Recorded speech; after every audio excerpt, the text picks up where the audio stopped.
The $40 million lie inside one of America's biggest food companies. I'm Juan Luciano, and it is a pleasure to represent ADM in this Agriculture Roundtable. I want to thank the U.S. Heartland-China Association for the kind invitation. Today, U.S. and China relationship is at one of its lowest points in the last 50 years, and the next few years will see this complex relationship continue to evolve with areas of cooperation around COVID recovery and climate change. Every quarter, the calls happen the same way.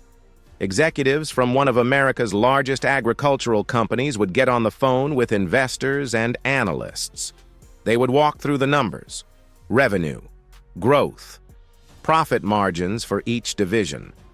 One division in particular kept hitting its targets: 15 to 20% annual operating profit growth, quarter after quarter, year after year. Consistent, reliable, exactly what investors wanted to hear. There was just one problem. According to federal investigators, those numbers weren't real. When a division was falling short of its targets, certain executives allegedly didn't report the shortfall. They allegedly made it disappear through retroactive adjustments, one-sided transactions, and accounting maneuvers specifically designed to make failing numbers look like success. For years, investors believed in growth that, according to the SEC, simply didn't exist. Welcome to Exposure Bureau. Today we're covering a case that didn't involve a flashy crypto scam or a deepfake video call. This is something more familiar, and in some ways, more unsettling. This is a case about executives inside an established, respected, publicly traded American company, allegedly manipulating financial reports to hide the truth from the people who trusted them with their money. This is the ADM accounting fraud case. Archer Daniels Midland, known widely as ADM, is one of the largest agricultural processing companies in the world. Founded over a century ago, ADM processes crops, manufactures food ingredients, and supplies products that end up in grocery stores and restaurants across the globe. It is the kind of company that institutional investors consider a stable, foundational holding.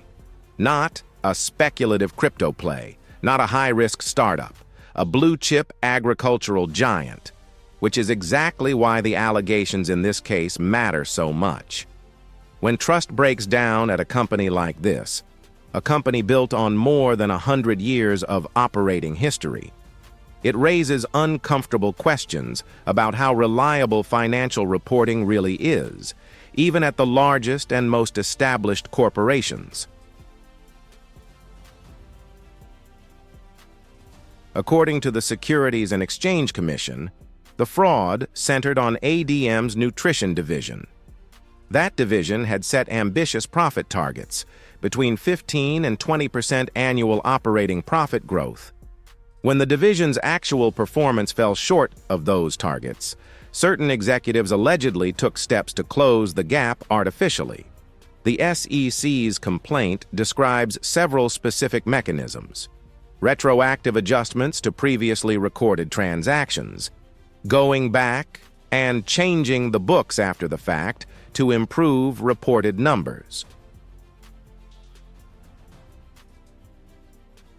Here's why this case carries weight beyond the specific dollar figures involved. Publicly traded companies are required to report accurate financial information, specifically because investors rely on that information to make decisions. When you buy stock in a company, you are trusting that the numbers in their quarterly and annual reports reflect reality. You're trusting that when a CEO says a division grew 18%, that division actually grew 18%. That trust is the entire foundation of public markets. The SEC formally charged ADM executives in January 2026. The case resulted in significant penalties. The company and certain individuals faced charges related to the alleged inflation of performance metrics within the nutrition division. According to the SEC's complaint, The total financial impact tied to the alleged manipulation reached into the tens of millions of dollars, with the regulatory penalty itself reaching approximately $40 million. For a company of ADM's size, that figure may seem manageable in isolation. Most people imagine financial fraud as something dramatic. Fake invoices, missing money, a smoking gun email. In reality, sophisticated corporate accounting fraud often looks much more mundane. It looks like adjustments, reclassifications, timing changes, internal transfers between business units that, on paper, appear to be normal accounting practices. This is precisely what makes it difficult to detect, and why it can persist for extended periods before being caught. External auditors review samples of transactions, not every single one. Internal teams responsible for financial reporting may not have visibility into adjustments made at a senior executive level. The ADM case is not an isolated event in corporate America. Accounting fraud and financial misstatement cases brought by the SEC have remained a consistent feature of corporate enforcement for decades, from Enron and WorldCom in the early 2000s to a steady stream of smaller, less publicized cases every year since. What changes is the specific mechanism.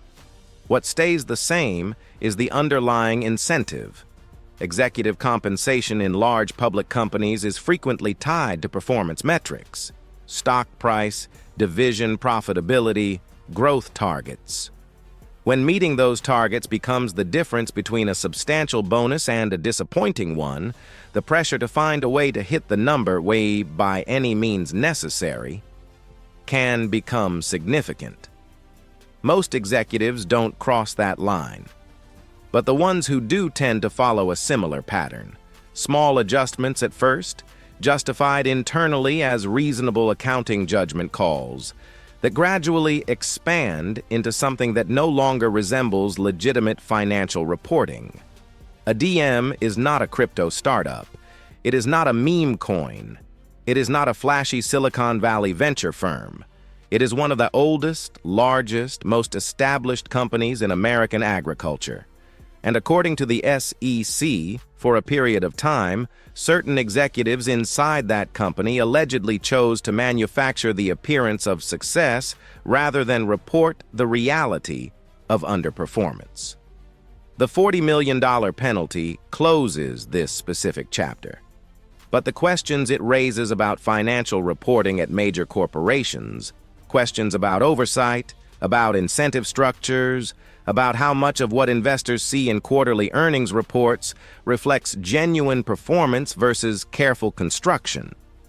Those questions don't close with a settlement. This is the Exposure Bureau. Stay informed. Stay skeptical. And remember, the most dangerous financial fraud isn't always the one wearing a hoodie behind a laptop. Sometimes it's wearing a suit on an earnings call, sounding completely confident.